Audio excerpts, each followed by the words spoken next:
Boa tarde. O que vocês estão achando do evento até agora? Depois da orquestra fica maravilhoso, né? Segura esse entusiasmo aí até o final, que acho que vai dar certo. Pessoal, bem-vindos de volta. Espero que vocês tenham tido um ótimo dia até agora.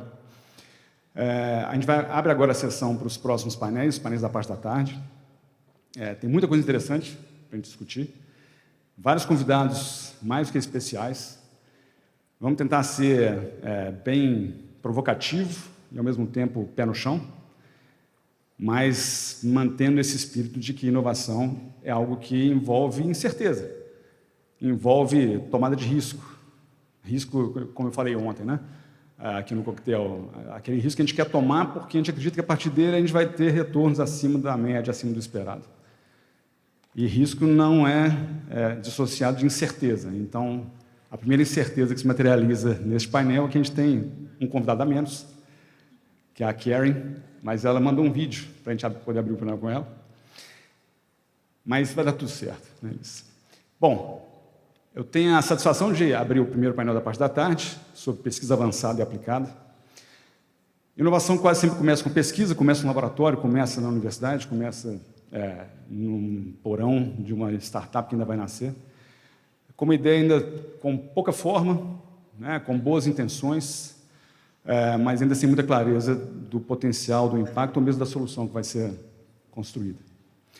Tem muita coisa acontecendo por aí, né? A gente fala de novos materiais, a gente fala de inteligência artificial, a gente fala de uma série de soluções voltadas para redução de impacto, né, e regeneração.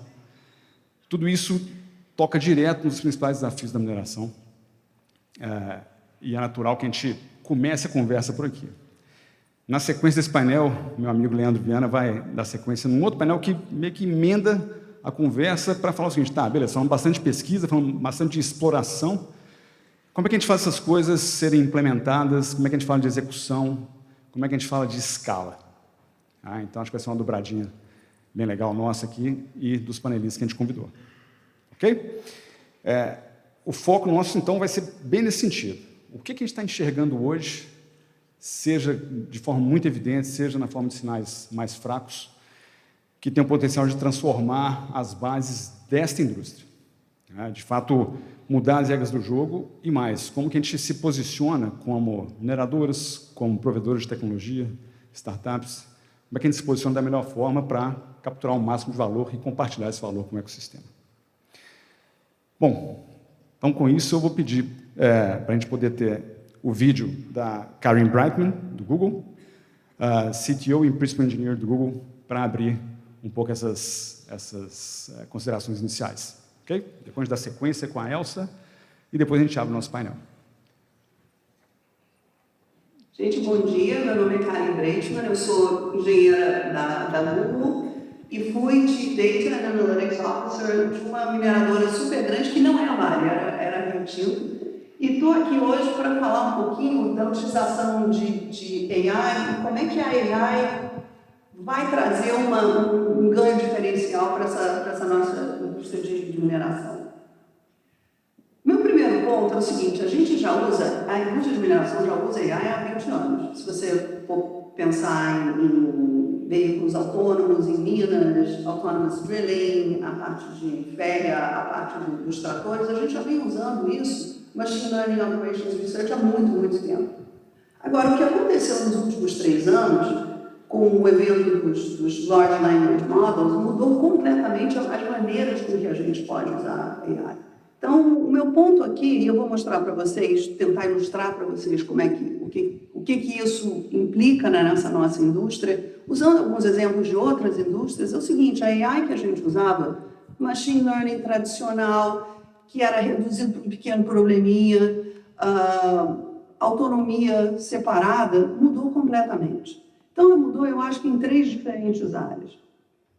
A primeira é ajudando, usando essas características emergentes desses modelos, ou seja, sumarização de informação, tradução de várias fontes de informação, uma maneira de trazer diferentes pontos de vista para ajudar a gente na tomada de decisão. E deixa eu mostrar para vocês como é que a gente faz isso no Google. Aqui o que a gente está fazendo é levando isso para um outro nível. A gente, em vez de fazer uma pesquisa para chegar num resultado, a gente faz o seguinte, olha, e se a gente pedisse para vários agentes?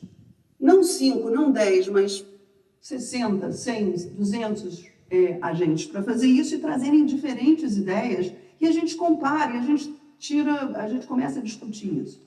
Então, eu fiz aqui um experimento pequenininho, que foi o seguinte, olha, me traz ideias inovadoras para usar os rejeitos de minério de ferro, os tailings, de uma maneira que seja sustentável, que ajude a economia circular. Eu gerei 65 ideias para esse problema, né?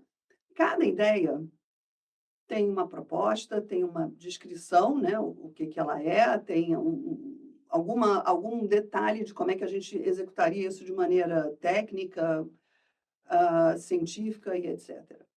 Então, o que eu fiz? A gente rodou um torneio entre essas ideias. Uma ideia contra outra ideia, usando uma série de critérios. Critério de sofisticação científica, quer dizer, isso aí é uma boa ideia de fato.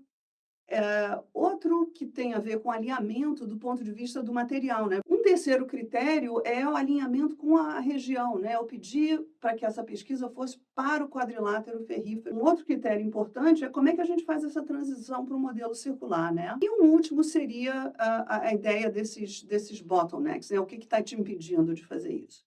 Então, esse torneio foi rodado, né? Para cada ideia, essas coisas cada ideia foi classificada usando isso e foi contrastada com uma outra ideia e a gente gerou um ranking, né? Esse ranking foi usado usando um Elo Score. Elo Score é uma maneira de você ranquear jogadores de xadrez. É uma maneira que funciona super bem para esse tipo de aplicação, né? De problema. E que ideias foram essas, né?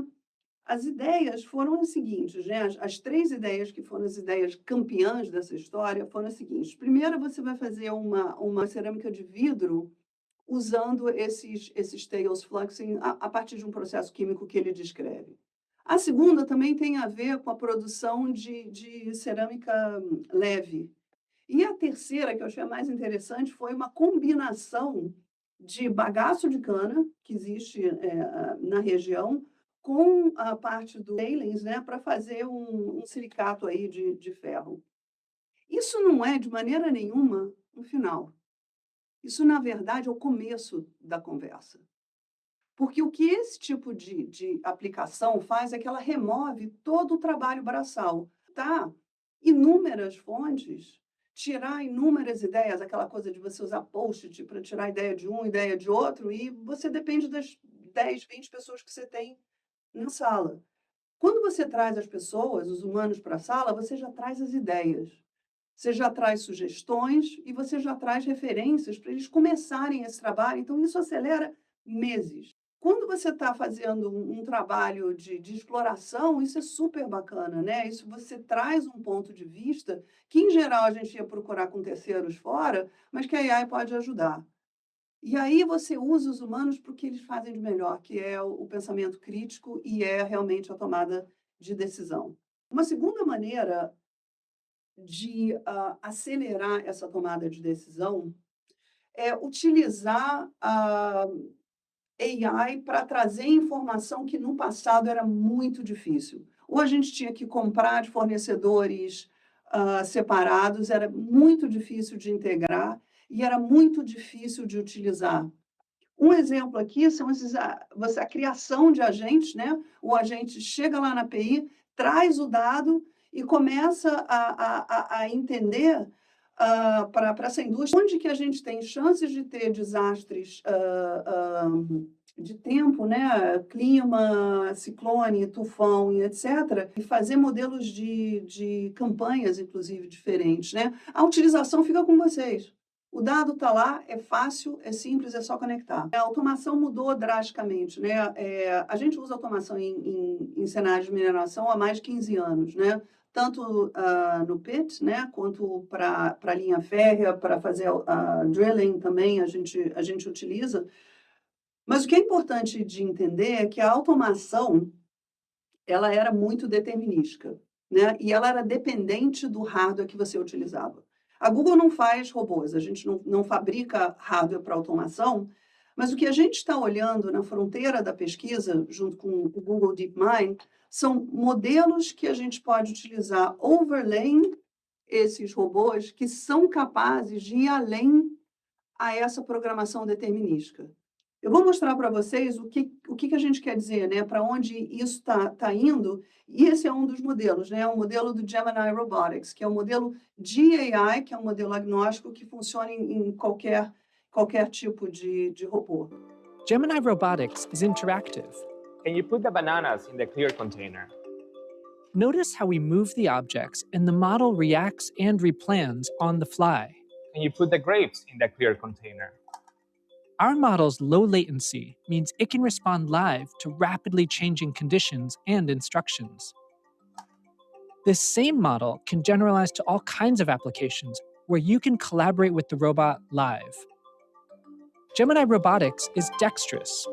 High dexterity tasks are O ponto que a gente queria passar é exatamente esse, né? Os robôs hoje em dia, aliados a um modelo de AI que possa ajudá-los, vão ser capazes de, replanejar, lidar com ambiguidade e também responder, criar um modelo conversacional, ou seja, você vai conseguir conversar com esses robôs para fazer com que eles mudem ou replanejam, se reorganizem. Isso é importante para um robô em particular, mas isso vai ser muito mais importante para grupos de robôs, da mesma maneira com que a gente estava vendo em grupos de agentes, que a gente começou a falar, foram os agentes que se juntaram para fazer aquela nossa pesquisa de como é que a gente ia lidar com os rejeitos do minério de ferro. Então, queria agradecer a todos vocês, dizer mais uma vez, é uma pena que eu não possa estar aí com vocês nesse momento, mas eu continuo com vocês. Por favor, deixem suas perguntas. Piscin e eu vamos fazer de tudo para cada uma delas. Muito obrigada.